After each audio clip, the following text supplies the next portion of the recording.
you run into a lot of people from different areas, and that's what I like about the job. You're always meeting somebody, you're always seeing something out on the road. Just like the sightsee, I guess you could say. So, I love problem solving. If I ever get it where there's no problems, then I'll probably be looking for something else to do. This is not the kind of business that it's just you come in and you're doing the same thing every day. You know, you got to be professional at all times. You got to be focused on everything that's going on around your truck. Young Brothers was incorporated in the late 40s by my father-in-law and his brother. We've really got two main divisions here. A tank division, which is really primarily liquid fertilizer, and then flatbed we do a lot of steel coils. You know, we're in a real good spot with the mills and then Detroit. I've been driving for about 32 years. Yeah, my dad, he was a 35-year truck driver. Oh yeah, it's a family thing.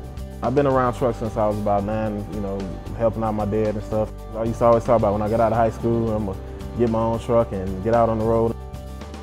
You get dirty, you know, hauling steel, you know, you get your greasy coils, and hauling steel is a physical job. I mean, I get to work out whether I want it or not. When I see something that's been broke or something like that, and it rolls out and rolls down the road, I can say, you know, I did that. I made that truck back to where it can go down the road and make money. That's the most rewarding part for me.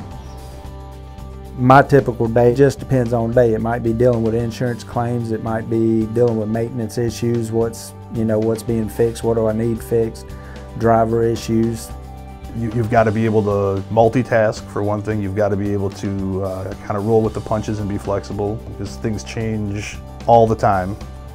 I was always around trucks because my dad always drove trucks when I was a kid. I played football on Friday nights, and on Saturday mornings my dad would get me in the truck. He'd be going to Chicago, and we get out there on 94, he'd pull off the side of the road, he says, okay, go ahead and take over.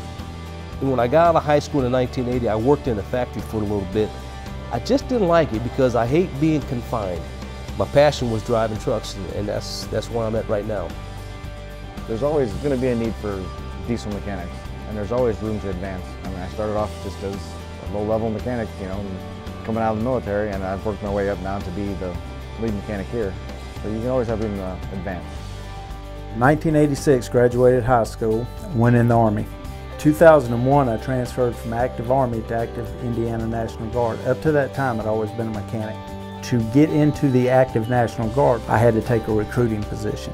And when you go into recruiting, if you stay in it like I did for 8 years, you go through sales school, personnel, business management.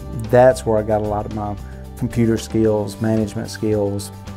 Like my CDLs, I have a Class A. I can haul flatbed, but see, I don't have the certification for doubles. I mean, it's different courses, like if you want to haul tankers, you have to have like an endorsement for that. Triples, you know, you have to have endorsements for all that stuff, and hazmat, you know, it just depends on where you want to go with your career. A lot of what I do each day when I dispatch my tankers is I may have 6 to 10 different locations that they can go to, and then I got to look at the map and figure out how can I get them legally within their loggable hours to move freight and move as much as they can.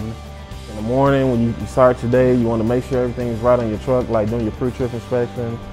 Make sure you're not having leaking oil on the truck, a bad tire, anything like that.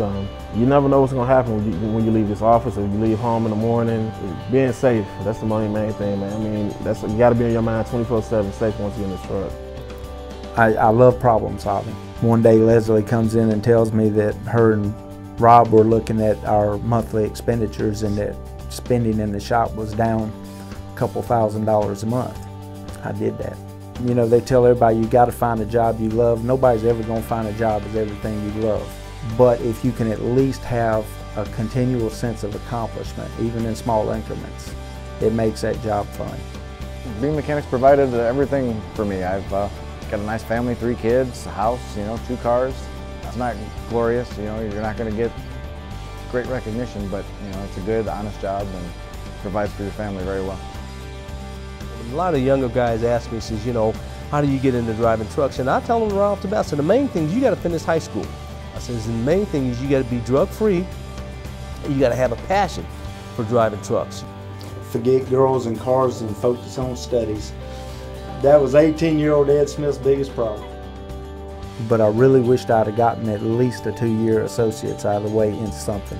Most of the jobs I see in my level, they're asking for a 2 or 4 year degree. It don't really so much matter exactly what that degree is in this kind of a field. It's just that you've got business, personnel, logistics, something, you know, that falls in the business arena. This is probably the best time you could ever hope to get into trucking from a driver's standpoint. There's a definite shortage of drivers in the industry right now. I still got a passion for it, you know. There's not a day go by that I get up, I don't want to go work, you know. I get up, do my thing. 2 o'clock rolls around in the morning time, my neighbors all, they hear me when I leave, they says, I know you, he says, you're out of here by 2. I said, 2 o'clock, I gotta go.